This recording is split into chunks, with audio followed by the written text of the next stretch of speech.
facer un conxunto.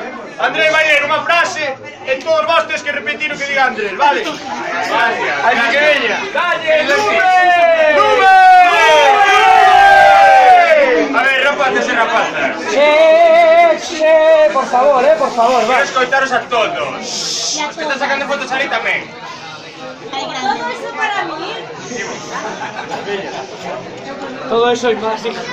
Muchos coruxas, sapos e bruxas. Muchos coruxas, sapos e bruxas. Aí. Demos trasnos e diaños.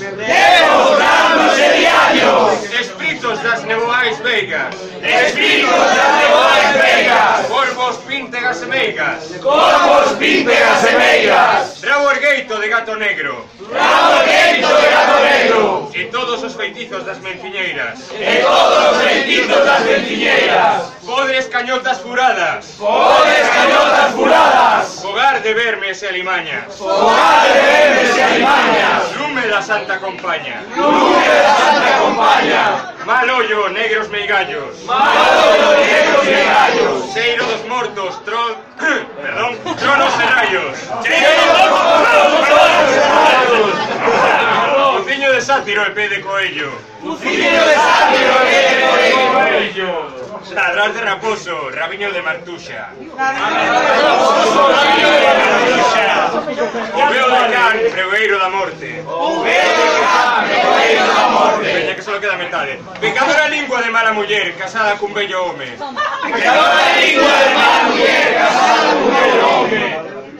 Averno de Satán e Belcebú. Lume de cadáveres ardentes. Lumes fatuos das noites de San Silvestre. Corpos mutilados dos indecentes. E peidos dos infernais. Bruar de mar embravecida. Agoiro de naufraxos. Barriga machorra. Gañar de gatos que andan a xaneira. Guedella porca de cabra mal parida. De cornos retortos de castrón. Con este cazo levantaré as chamas deste lume.